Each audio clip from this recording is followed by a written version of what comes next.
Matric आनजादाव उथ्रिसार जानो हानाय फरायसा फरायसुलिफोरखौ मान बावदों। बर' बिजोंजों फरायनानै सेथि थाखोआव उथ्रिसार जानो हानाय गासै सा 54 फरायसा फरायसुलिफोरखौ दिनै सा ढेकियाजुलि दख'रा दुलाराय बर' फरायसा आफादा बरायनायजों मान बावदों। सनितपुर जिल्लानि बाथासिपुर मिलन गोजौ फरायसालियाव फरायसा फरायसुलिफोरजों लोगोसे दिथागिरि बिथांमोनखौ लाफानानै बरायनायजों लोगोसे मान बावनाय हाबाफारिखौ सनितपुर जिल्ला एबसुनि गाहाय नेहाथारि एनाउस मोसाहारिनि बेखेवनायजों खुंनाय जायो। बे मेलाव गाहाय आलासि महरै मिरु दुलाराय बर' फरायसा आफादनि बोसोनगिरि खुंख्रा स्वर्गियारि बिथाङा बाहागो लानानै फरायसा फरायसुलि आरो दिथागिरिफोरनि सायाव गुवारै बेखेवना होनायजों लोगोसे गोग्गो समाज दानायाव बयखौबो बाहागो लानांगौ होनना खावलायो। मख'जाथावदि बे बराय फोरबो एबा मान होनाय हाबाफारियाव जिल्लानि बिबानगिरिफोरजों लोगोसे दख'रानि गोबां बिबानगिरि बिथांमोना बे मान बावनाय हाबाफारियाव बाहागो लायो।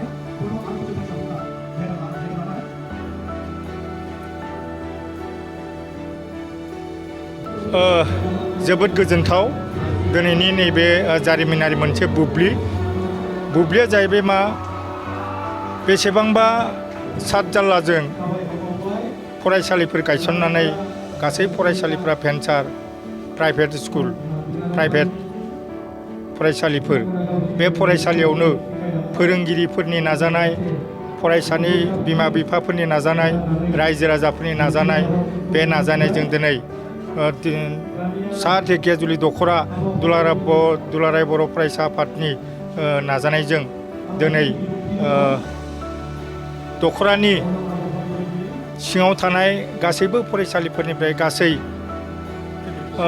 54 जन फरायसाफ्रा सोरबा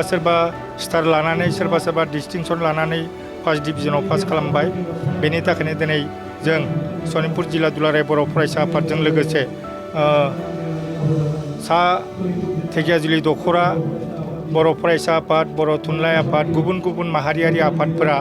दिनै बे जोंनि इयुन जोलै जोंनि जि अखाफोर बा हाथरखि बायदि जि फरायसाफोर बिथांमोनखौ जोङो जि एसे हायो बेजोंनो जोङो आर'नाइ गांसे साइटेसन होनानै जों बिथांमोनखौ बरायदों आरो आसा खालामदों बे फंबाय बिनानाव मोनबा नैबे फरायसाफ्रा जाहाथे जोंनि नैबे ओनसोलनि मोनसे मा होननानै बुंगोन बेखौ नेरसोन जानानै थाथों जाहाथे इयुन जोलैया फैबाय थानाय बोसोराव आरोबाव जाहाथे बेनिख्रुइ साबसिन हामसिन जानो हायो बेखौनो मोनसे जोङो आसा खालामदों। आरो बे फंबाय बिनानावमोना जाहाथे फैबाय थानाय समाव गावसोरनि जिउखौ दाफुंनायाव जाहाथे खोब साखाफारा मोजां मोनसे दा जेरै खालामदों बेनिख्रुइ बांसिन साबसिन हामसिनै जाजानो लुबैनानै जों दिनै दुलाराय बर' फरायसाफोरा बे फरायसाफोरखौ जोङो बोर सारस्रिदों जोंनि अननाय जासिहरदों। बेखौथ' जोङो थोजासे होननानै बुंनाय नङा खारन जोङो दुलाराय बर' फरायसा आफादा 2006 मायथाइयाव जेब्लानाखि बै समाव जोंनि सारा आसामावनो बर' मिडियामजों फरायनानै मेट्रिक फार्स्ट डिभिजन जानाया खालि 66ल'मोन। खिन्थु बेखौनो जोङो सोलोंथाइ बोसोरजों फोसावनानै आरो बिनि 2007 मायथाइयाव जोङो रायजो राजाखौ लोगो हमलांनानै साइकेल सालायनानै संकस्त सतिया साइकेल सालायनानै जों जाहाथे मोजां फरायो बिमा बिफाया गार्जेनफ्रा जोथोन लायो फरायनायखौ जोथोन ला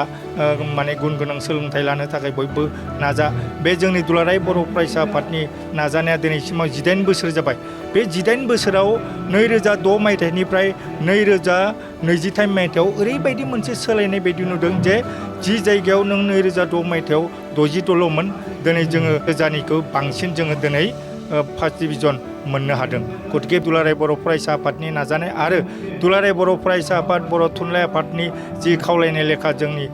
गार्जेन बिमा बिफाफ्रा जोथोन लानानै गाव गावनि फरायसाफोरखौ गाव गावनि फिसा फिसौफोरखौ जोथोन लानानै फरायहोदों। आरो बयनिख्रुइबो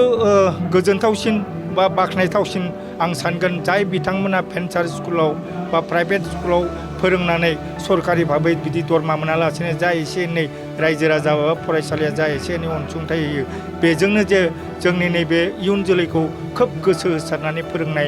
फोरोंनानै बे फरायसाफोरखौ दिनै नों माने नांगौ बायदि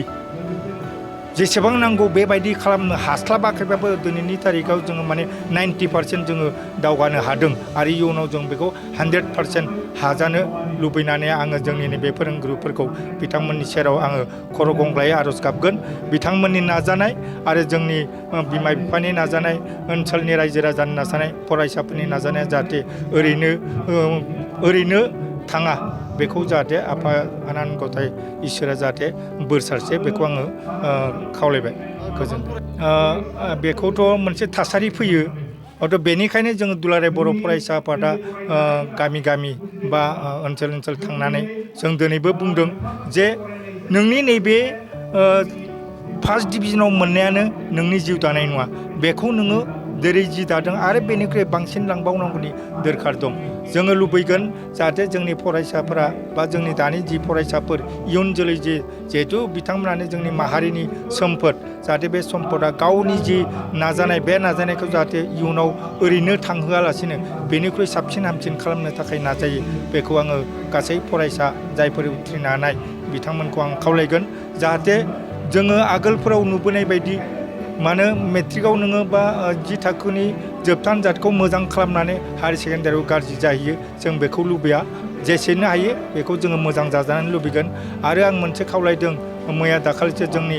आसाम सरकारा नैबे हायार सेकेन्डारियाव आर्ट्स स्ट्रिमाव बर' बिजोंजोंनो फरायनो हासिगोन होननानै एबारनो 2023 मायथाइनिफ्रायनो फरायनो हासिगोन। हयथ' बेबो फैबाय थानाय समाव जोंनि फरायसाफोरखौ हयथ' दावगानायाव लामा दिन्थिलांगोन।